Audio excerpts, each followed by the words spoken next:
In honor of the 7 hells, I'm here to bring you 7 of the things that I am not looking forward to in the upcoming show House of the Dragon. The first but most certainly not the last spin-off of their hit show Game of Thrones. Hello everybody, my name is Kevin Pendragon, welcome to my channel, and let's begin this list with the least but perhaps not the worst entry. Number 7. Mushroom. Now there's no way to talk about this character without comparing him to one Tyrion Lannister, because Mushroom is a person, not a plant. I mean, he is a fun guy, but he's not a fun guy. I would say I would stop, but I know I'm not. I make joke. Mushroom and Tyrion share a similar trait. They are what the characters in this world would disparagingly call dwarves. They are little people. Mushroom, also much like Tyrion, is someone who likes to spend his time making jokes, drinking, and getting involved in all sorts of political scandals. However, where Tyrion is highborn, Mushroom is lowborn. He is a court jester, meaning he is a fool in service to a king, in particular, King Viserys of House Targaryen. Mushroom actually writes a historical novel based on his own perspective called The Testimony of Mushroom, where he details all the crazy things he saw before, during, and a little bit after the dance. Because Martin makes extensive use of the unreliable narrator in Fire and Blood as he does with his other novels in the A Song of Ice and Fire series, you have to read Mushroom's account with a grain of salt. A big grain because Mushroom likes to really embellish things. His takes on historical matters are usually the more salacious kind, the more provocative. Now, why am I not looking forward to Mushroom? Well, as I said at the top, I think Mushroom and Tyrion share a lot of traits. Some of them are too similar, which I think is going to lead a lot of show watchers to believe that the show is trying to copy Tyrion. Because House of the Dragon is literally the next new Game of Thrones, and if this show wants to live up to its predecessor, why not just copy some of its more popular examples? Now, do I think that Mushroom is a Tyrion copycat? Well, yes, and I think that was intentional by Martin. And Martin likes to make use of another technique where he shows that history is cyclical and man is sort of doomed to repeat these same events over and over again. Essentially, time is a flat circle. All right. When done right, this technique adds depth to the story. It adds a bit of spice of tragedy to the mix. When done wrong, it just seems like you're rehashing certain plot lines because, well, you ran out of ideas, so let me just do this thing over again. I think Mushroom is a good example of this technique being done right and being done wrong at the same time. More so being done wrong. If you want to look at this as a dish, a rehash of events, I feel like a lot of ingredients in this story are too similar to the ones that we see in the War of Five Kings, the events that we saw in the show Game of Thrones. Let's go through a couple of the major ones. We have Mushroom, who again is a lot like Tyrion. We have yet again another succession crisis, of course, for the Iron Throne. Now you might be thinking, that's not an immediate reason to cause suspicion. However, just like with the War of Five Kings, we have another paternity issue. Queen Rhaenyra's children might not belong to the man she's married to. And just like with Cersei, one of her children is named Joffrey. Now that's a bit too on the nose. And then to add to that, we also have a queen whose husband is gay, and his relationship with his lover plays out a lot like Renly and Loras' relationship does, at least in the books. We have a religious figure that rises up in King's Landing to excite the people and have them rise against the royal house. Sounds a lot like the High Sparrow and the new Faith Militant, doesn't it? I could go on with more examples, but I think you get the picture. If House of the Dragon uses these story beats that mimic the ones from Game of Thrones, I think a lot of people are going to be confused and calling foul. And I think critics as well are going to be thinking this show is just trying to have lightning strike the same place twice. And they're not trying to be creative and more adventurous with their storytelling, even though Martin is repeating these events for a specific reason. Still though, even in book form, a lot of it is just a little bit too on the nose, as I said. It feels as if he's just retreading the same ground. I think Mushroom is the biggest example of the misstep with this technique.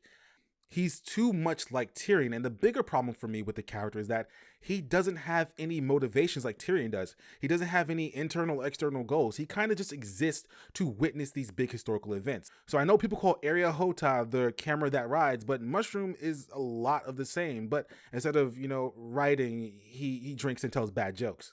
Number 6, the affair at Maidenpool. Why am I here?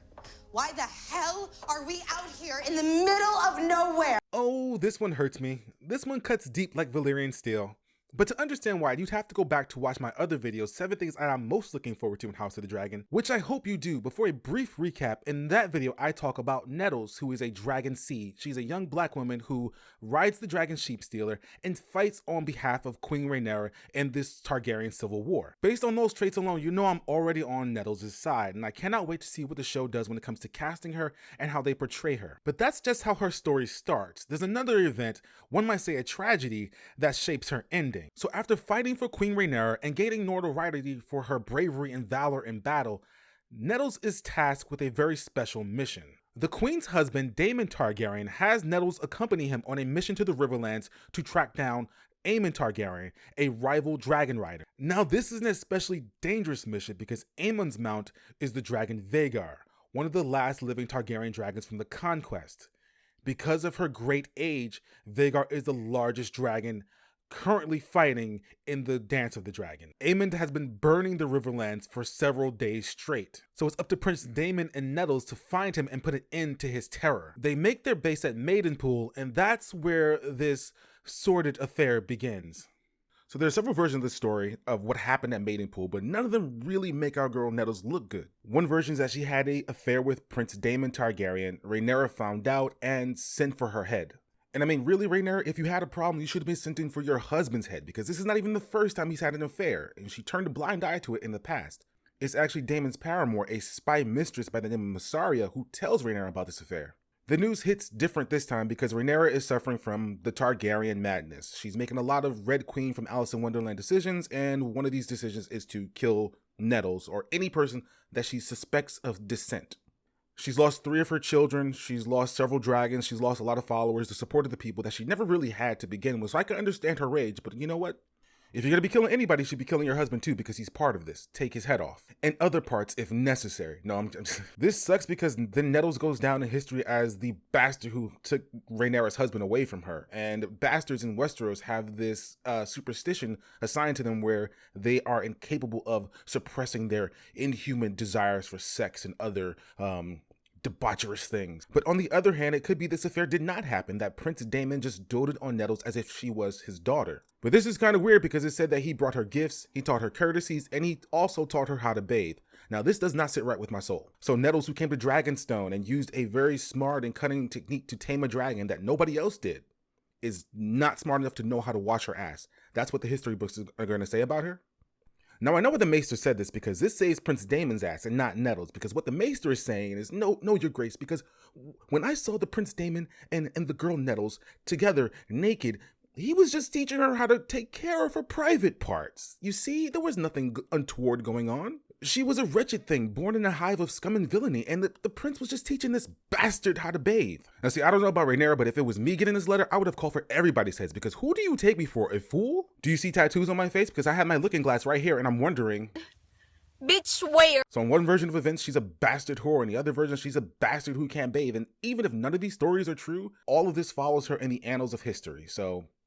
it sucks. But Rhaenyra doesn't get her way. Daemon warns Nettles about the news, and tearfully she flees. And I've realized something. She's one of the few people to still keep her life and her mount after the war is over. So she got to ride both Ds and keep her life in the bargain. That's not bad. She flies off to the Mountains of the Moon, where she lives in isolation for a while until a bunch of people come bothering her, and she kills most of them, which, you know, I cannot blame her for. She settles down with some wildlings when she becomes their burning witch fire queen, and these wildlings eventually become the Burned Men. Remember Timid? These guys. This is where he descends from. The history books might not be kind to her, but she gets to keep her life, her dragon, and she becomes a witch queen. You love to see it. Number 5. The Hour of the Wolf. Now, I'm not saying that this is a bad subplot or a poorly written subplot, but it's just at this stage of the game, my patience had ended. The great civil war known as the Dance of the Dragons was done. There were still battles to be fought, to be sure, but the fighting, for the most part, was over. You couldn't tempt me to care about more battles even if you tossed in 2 or 3 more dragons. And then here comes Cregan Stark. Cregan was sent for a while ago to join his forces to Rhaenyra, but Winterfell is far away.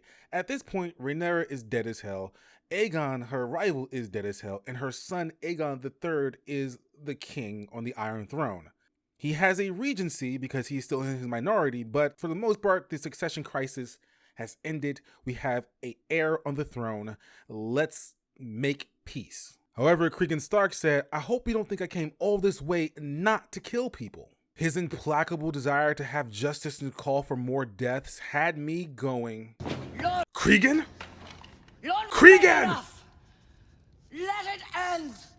So Cregan was mad for valid reasons. To put Aegon III on the throne and to finally put an end to the political side of the Dance of the Dragons, a lot of people had to die.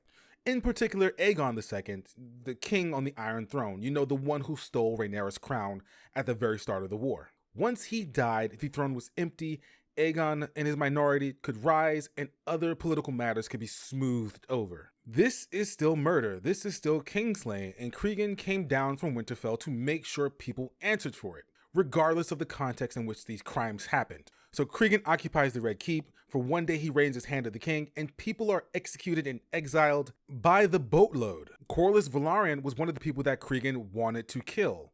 Cregan really had no idea what was happening in King's Landing. He didn't know what great lengths people went through to finally end this bloody affair. All he knew was that people were killed, some of them were royal, and people had to answer for these crimes. It's a very black and white Stannis Baratheon way of looking at things, but Cregan doesn't have any of the humor that Stannis has to make him tolerable as a character. For those of you that can tolerate him, because I can't stand his. Anyway, after that one bloody day of justice, Cregan retires as the Hand of the King and goes back north. A peace of some sort settles on King's Landing. I mean, there are no major dragons left. The fighting's pretty much done, and Cregan's gone, leaving a lot of people wondering, did that just happen? But yeah, this part of the story, taxed me because I was ready to move on to the next king. And here comes Cregan looking to prolong this already bloody affair. And I know Aegon III as a character who has seen his mother devoured by a dragon, his brother taken into custody, all these bloody affairs. I know he was going, sweet. Can you please go home? What?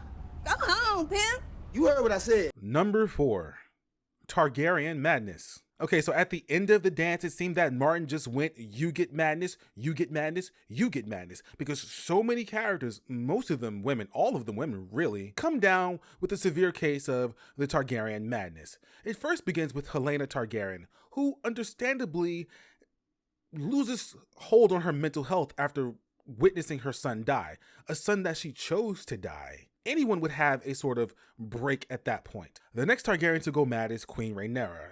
After losing 3 of her children, after losing the love and support of the small people, after having the Iron Throne reject her by cutting her when she sat on it, if the rumors were true, and never really having the support and love of the Highborns, Rhaenyra begins this slow descent into madness. She begins making all sorts of rash, cruel decisions, one of which is what we mentioned earlier, having Nettles executed for a rumored affair. Another person to go mad is Alicent Hightower, who begins to realize that maybe stealing the crown and causing a civil war was perhaps not the best idea, because she's lost grandchildren and children and many friends to the war. She herself has been humiliated and imprisoned. Her faction was known as the Greens during the war, and she begins to be fearful and resentful of the color green. So many women going mad just seemed repetitive. I mean, it's not just in this story either. In A Song of Ice and Fire, once Catelyn loses Robb and she thinks she lost all her other children, she goes mad and tears her face apart,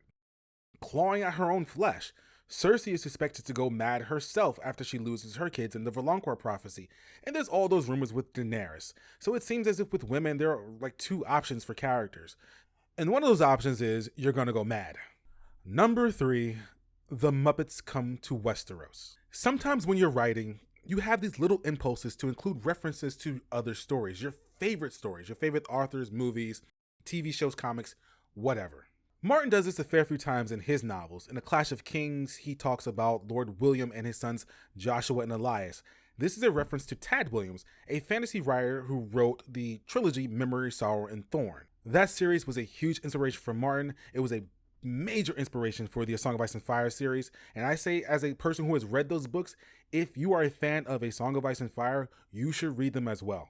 Not only are they good books on their own, there's a lot to compare between the 2 series. It would take me a whole video to go through it, so I say yes, you definitely want to read them.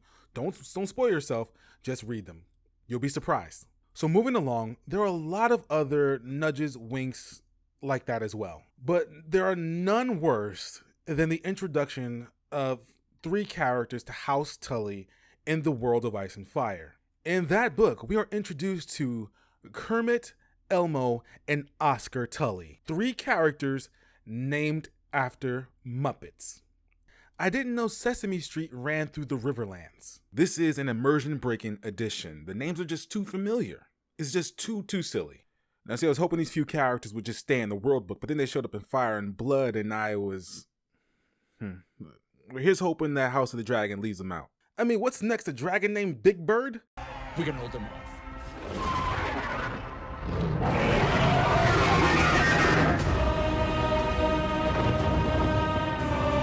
Number 2, the storming of the Dragonpit. And the death of dragons in general. Listen. Let's be real here. The Dance of the Dragons was just one big excuse for Martin to kill off the Targaryen dragons. By the end of the dance, there are only maybe 3 or 4 wild dragons, and only 1 Targaryen is actually in possession of a dragon to ride. The last dragon is a stunted creature no bigger than a dog who was very deformed, and she lays a few eggs and dies. Those eggs never hatch. We don't know what happens to the dragon called Morning, who is alive and healthy at this stage. The deaths of the dragons at the beginning of the story makes sense. I mean, when 1 or more come together to do battle, there's a good chance that 1 or all will die. And that's kind of how it goes. 2 fight, 1 die, or 2 fight, both die. Then there's the Cannibal. From the name you can guess, this dragon likes to eat other dragons. He lives on Dragonstone, and the Targaryens know he's there and that he eats dragon eggs, hatchlings, and other grown dragons. This is a creature that feels a plot device. We need the dragons to die. What better way than to have a literal cannibal on the island? But the worst example of we just got to get these dragons out of there is the storming of the Dragonpit. The shepherd is a religious fanatic who rises up in King's Landing to preach doom upon House Targaryen. Over the course of several days, he gathers a rather considerable sized army of peasants. After a lengthy sermon, the crowd is at its most anxious and excited. He leads them up to the dragon pit on Rhaenys' Hill, and they kill the guards outside the door. With no guards to stop them, the frenzied crowd breaks into the dragon pit and begin to murder the dragons inside. Many of these dragons are chained up and are trapped in their alcoves, so they cannot get the range of motion they need to defend themselves. Over the course of the evening, the peasants murder every dragon within. 4 of the dragons kept inside are killed, and 1 dragon who comes to the dragon pit to defend their brethren is killed as well. Now, as a fan of dragons, this hurt me the most, but also because it doesn't make any damn sense. Like, how can a mob of peasants, even with cornered dragons, how could they possibly overwhelm them? There's no way 1 dragon in the air like we had could have burned them all easily. Martin had us believe that dragons were like nuclear weapons, highly dangerous, but then they get beat to death. Kind of ruins the might and majesty these creatures have. You kind of wish he did not give us the finer details of the war, how the Targaryens exactly lost their dragons. Because if there was a great civil war, fighting them together, that makes sense, but having a peasant beat one in the head with a hammer, that's a whole nother matter. And now lastly, the thing that I'm most dreading about House of the Dragon is number 1. Complaints about season 8. But devoid of logic. Now calm down, this isn't geared towards your average Game of Thrones Season 8 Dan and David hater. If you were someone that just got on social media or told your friend over the water cooler that, I don't know, Season 8 bad, I hate what they did to Jon and Daenerys, this isn't about you, okay? So just relax. Remember, only hit dogs holler. Let's move on to who this is about. This is about people who think that making a petition or signing a petition will get HBO to remake Season 8. That's not going to happen. You're delusional. You need to go to the infirmary. This is about people who think that harassing the actors in public will somehow gain them clues to figure out how season 8 went bad. You're a threat to society and you need to be put away. This is about people who think that just because people aren't talking endlessly day to day about Game of Thrones anymore, then somehow it has left pop culture. That is a testament to how bad season 7 and season 8 was, how bad Dan and David were as writers. It's still one of the highest viewed programs on HBO Max. People are still rewatching it. It still gets new viewers. I mean, the reason why people aren't talking about it a lot is because there are no new episodes. So while the show did decline in quality, and I mean like a steep decline in quality, it just also ended, so not much to say about it. I mean, are you still talking about Breaking Bad? I mean, are you still making memes? Are you still saying, Jesus Christ, Marie, they're minerals? Because you're probably annoying someone in your life and you need to stop. This is for people who take every Instagram post, every tweet, every news article about House of the Dragon to complain about Season 8 and Dan and David. I understand some apprehension because it's still HBO, but this is a new show and Dan and David are not involved. Part of the goal here is to stop the hype for the show because a lot of people are still bitter and they don't want anybody else to be happy either. But you know what? If misery loves company, don't come over here where we're trying to have fun. We're just trying to live. There are spaces where you can talk about Game of Thrones in Season 8 and Dan and David and hate them as much as you want. Go there. And honestly, there are 7 levels of hell. Choose one. I understand. I get it. You were mad. You were invested and you were disappointed and now you're mad. And it lingers. It festers. I totally understand. I was a Lost fan. I still look at J.J. Abrams projects with narrowed eyes. When I see Damon Lindelof's name in credits, I hear the Kill Bill theme song. But taking every opportunity to vent your hatred, hating Season 8 is not a personality trait. And if the failure of the massively popular Lost but the enduring careers of J.J. Abrams and his protégés are any indication, one bad show is not going to end the career of David Benioff and Dan Weiss. And the weird thing is a lot of you don't just want to end their careers, like they'd never have another project again. They never get the opportunity to ruin a franchise. You were so happy they lost Star Wars, and you know what? I was there with you. But a lot of you, I feel like if given the opportunity, you would cause them physical pain. Like you want to hurt them. You want them to hurt for what they've done. And I don't know what to say about that. Ultimately, this show is not that show. So while we're over here anticipating the show, trying to have a good time, you all should stop it. Get some help. So thank you all for watching this video. I hope you all enjoyed. And if you did, it's time for the call to action, the call to the banners. Make sure you like, comment, and subscribe. I have more content rolling out the next few weeks. Also, you make sure you ring that bell so we can remind Cregan Stark it's time for him to take his ass home. Again, thank you all for watching, and I'll see you all for the next one.